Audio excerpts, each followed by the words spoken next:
we're taking a look at whether the Toyota Rav4 is worth its 200,000 ringgit price tag.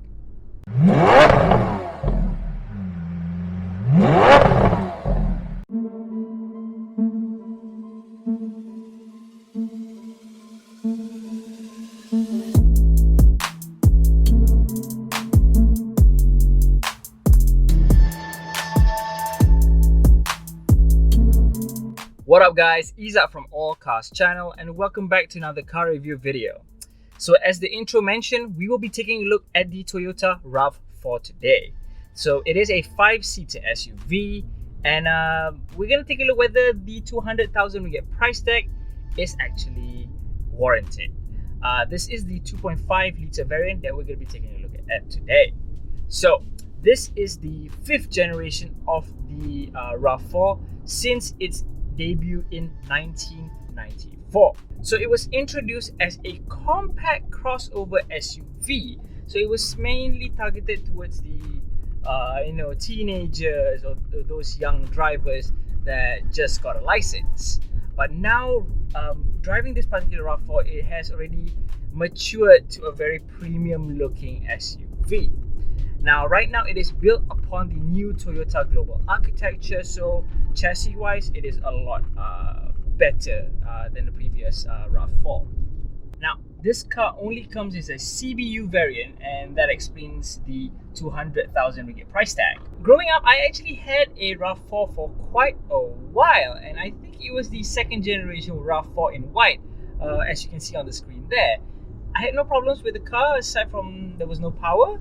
But this one really has been, improved a lot since then. So, without further ado, let's start talking about the exterior first.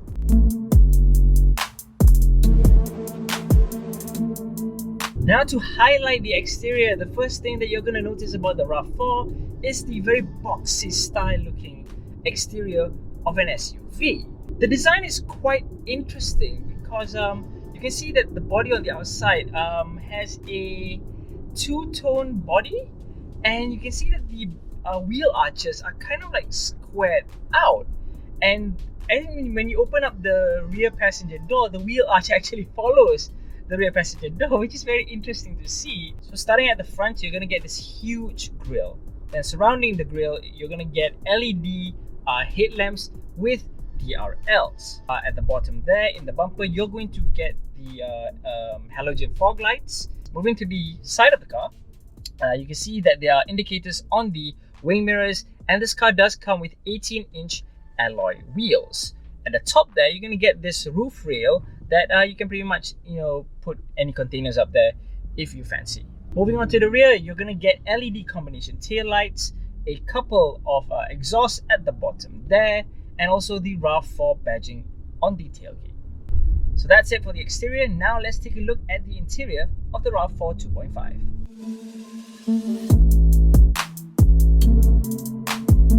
So coming to the inside of the car, the driver is going to be able to see the leather-wrapped 3-spoke multifunctional steering wheel as the first thing when you enter the car.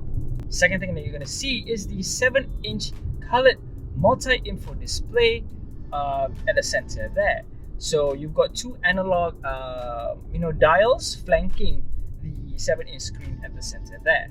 The seats are wrapped in leather, and something interesting about the seat is that it is actually cooled. So you actually have this button down here underneath the climate control to actually set aircon out of the seat. So at the bottom as well as the rear here, huggers are quite big, keeps you in place when driving a bit more dynamically. So for the driver, you will get electric seats, so you can adjust electrically, and you also have memory control for your seats. Moving to the center here, first thing I'm going to mention is the dual zone climate control that you get here. So it's very easy to use. I really like the rubberized dials around the two temperature controls here, and you also get aircon vents for the rear passenger. Now moving upwards from there, you're going to get the 7-inch touchscreen display, which does have Android Auto and Apple CarPlay. This car does come with 6 speakers.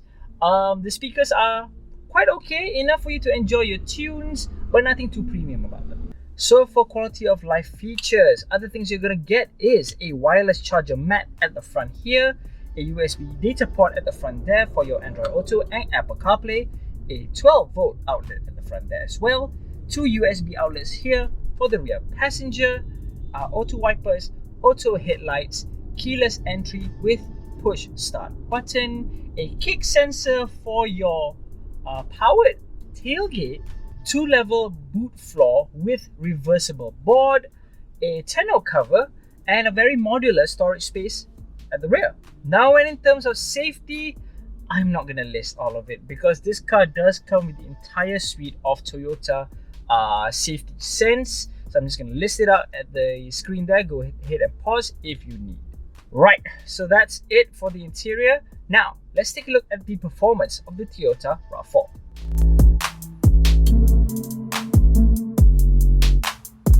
So in terms of performance, you're going to get a 2.5 litre VVT IE engine. Now this baby will push out 207 PS and 243 Newton meters of torque. All that power is converted to the wheels via a direct shift 8-speed torque converter auto with a sports manual mode as well as pedal shifters. Now, it does come in 3 driving modes, Eco, Normal, and Sport. To be honest, I've tried all 3. The Sport driving mode doesn't really, feel so sporty lah. Oh yeah, that was the front sensor. Doesn't feel so sporty. But I think it's okay when you really need that additional power. To be honest, most of the time I just put it on Eco and I use the pedal shifters if I need an extra more kick during traffic. This car does come with a 55-litre fuel tank. And personally, I have gotten this thing down to 8.2 liters per 100 kilometer. That's the best that I've gotten with this car. So for an SUV of this size, it's quite alright.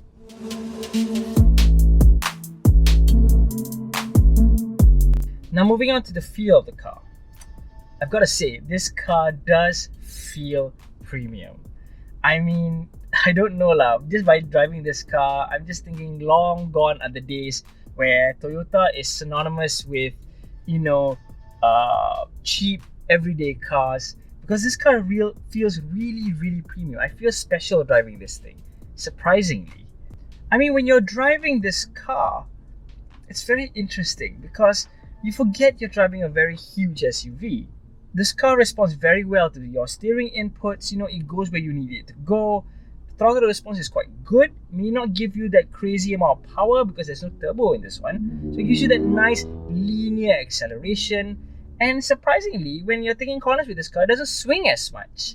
I'm guessing it's because of the trailing wishbone rear suspension. So it gives the car a bit more stability when you're actually trying to attack a corner with this car. For a 1.6 ton car, it doesn't feel so sluggish. But it does feel like the engine could use a bit more kick. It does feel that the engine could use a bit more kick. So when you're trying to accelerate, it's very linear, no drama, no crazy acceleration. Now, on to our 3-on-3.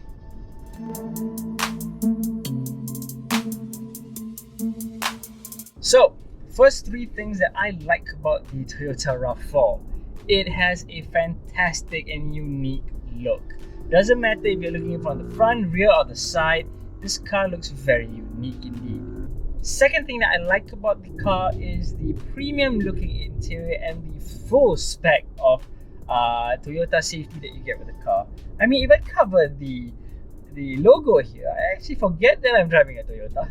The third thing that I like about the car is the adaptive cruise control as well as the handling of the car. The adaptive cruise control has been refined further. By the feel of it, I can feel that it has been refined. I would have expected that the level 2 autonomous driving would be a bit harsh in this car, but I was actually very pleasantly surprised, to be honest.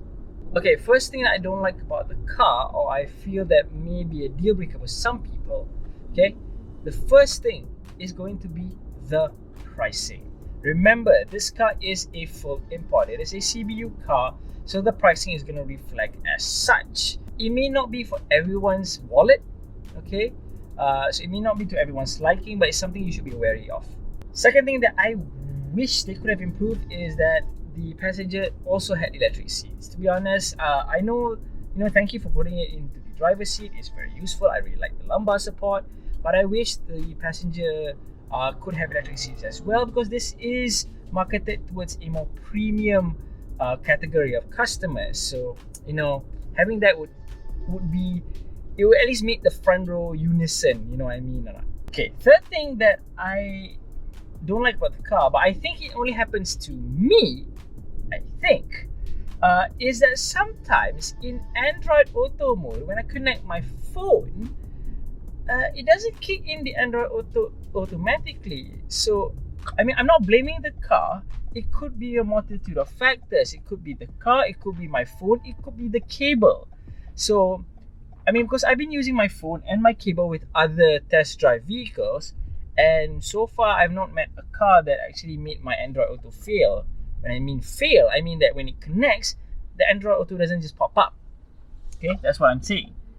This car, there were a couple of times I actually had to plug it in a couple of times, and it still didn't work. So I turned the car off, turned it back on, and then I plugged it in, and then it worked. So yeah, it's just something to mention.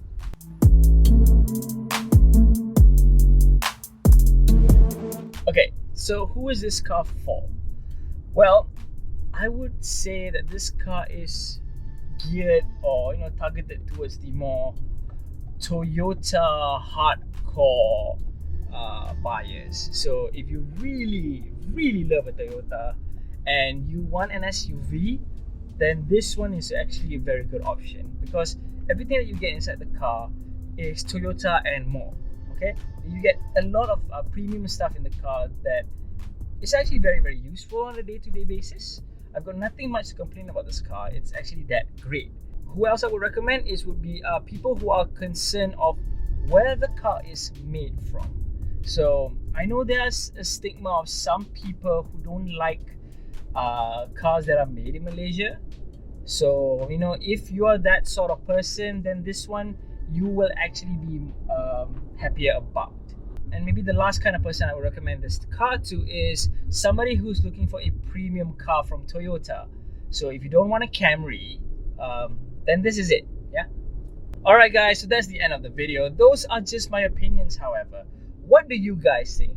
Do share your thoughts in the comments below, and be sure to like the video if you found it useful, and share it out to people who actually might enjoy the video.